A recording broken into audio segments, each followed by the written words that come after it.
পৃথিবীতে কবিতা পড়ে কেউ সৎ হয় না, উপন্যাস পড়ে কেউ সৎ হয় না। তুমি একটা মানুষ দেখাইতে পারবে না যে কোনো সাহিত্য পড়ে সে তার নিজের জীবন দর্শন পরিবর্তন করেছে। কিন্তু আমি 1000 পিপল দেখাতে পারবো in the history of the world যারা ধর্মগ্রন্থের কারণে, ধর্ম বিশ্বাসের কারণে তার নিজের জীবনের সততা প্রমাণ করেছে। যে ব্যক্তি যে মসজিদে যায়, যে যায় না তার চেয়ে সে ভালো মানুষ। যে মন্দিরে যায়, যে যায় না তার চেয়ে সে ভালো মানুষ। যে গির্জায় যায়, যে যায় না তার চেয়ে সে ভালো মানুষ। পৃথিবীর কোনো ধর্ম মানুষকে অন্যায় শেখায় না, পৃথিবীর কোনো ধর্ম মানুষকে মিথ্যা কথা শেখায় না, পৃথিবীর কোনো ধর্ম মানুষকে নগ্নতা শেখায় না, পৃথিবীর কোনো ধর্ম মানুষকে অশ্লীলতা শেখায় না। কিন্তু তুমি তোমার ধর্মের কাছে ফিরে যাও। একটা ধর্মহীন সমাজ করে আমরা মানুষের সমাজ বানাতে পারবো না। আজকে পাশ্চাত্য সমাজ তো মানুষের সমাজ নাই, এটা অমানুষের সমাজ হয়ে গেছে, ভয়ঙ্কর অমানুষের সমাজ হয়ে গেছে। এই ধর্মহীন পাশ্চাত্যের সমাজ যেন আমাদের টার্গেট না। তোমাকে একটা জিনিস মনে রাখতে হবে, তুমি পরিশ্রম করবা, তুমি তার ফলাফল পাবা। তুমি ফাঁকিবাজি করবা, তারও ফলাফল তুমি পাবা। প্রত্যেকটা ভালো কাজের একটা রিওয়ার্ড আছে, প্রত্যেকটা খারাপ কাজের একটা পানিশমেন্ট আছে। আমি দুইটা ধর্মের দুইটা মাইথোলজি থেকে দুইটা কোট করে আমি আমার বক্তব্য শেষ করব।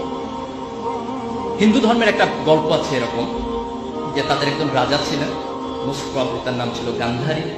একটা যুদ্ধে তার অনেকগুলো সন্তান মারা গেছে। তো সে ঈশ্বরকে প্রশ্ন করলো যে, ঈশ্বর তুমি আমাকে এত বড় পানিশমেন্ট কেন দিলে যে আমার সব সন্তান একটা যুদ্ধে মারা গেল? আমি তো এরকম কোনো অন্যায় করি নাই, আমার যতটুকু মনে পড়ে আমি আমার জীবনে যাতে কোনো সিন, কোনো ক্রাইম আমি করি নাই।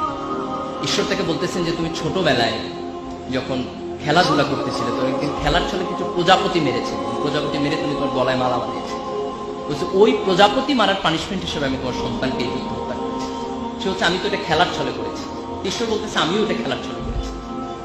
This important. সে তার ছোটবেলায় একটা জীবকে হত্যা করেছে, হয়তো বুঝে নাই, but that wrong did punishment হিসেবে তার জীবনে ফেরত এসেছে। বুখারী শরীফে একটা হাদিস আছে যে প্রাচীন আমলের একজন মহিলা ছিলেন, তিনি খুব খারাপ মহিলা ছিলেন। তিনি একদিন রাস্তা দিয়ে যাচ্ছেন, হঠাৎ করে তিনি দেখছেন একটা কুকুর খুব পিপাসার্থ।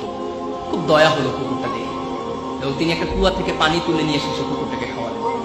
এবং আল্লাহ রাসূল সে হাদিসে কোট করছেন যে এই যে একটা তৃষ্ণার্ত জীবের প্রতি তার অন্তরে কিছুটা দয়া সৃষ্টি হয়েছে, সেটার কারণে খোদা তার পুরাতন জীবনের সকল গুনাহকে মাফ করে দিয়েছে।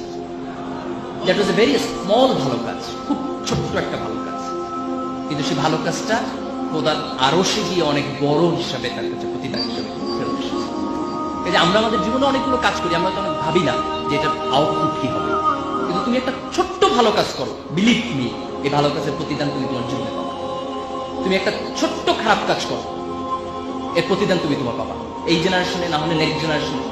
কোরআনের একটা ঘটনা এরকম আছে যে মুসা আলাইহিস সালাম যখন খিজির আলাইহিস সালামের সাথে যাচ্ছেন, তখন খিজির আলাইহিস সালাম অনেকগুলো কাজ করেছেন যেগুলোর এক্সপ্লানেশন তিনি বোঝেন নাই, পরে দিয়েছেন।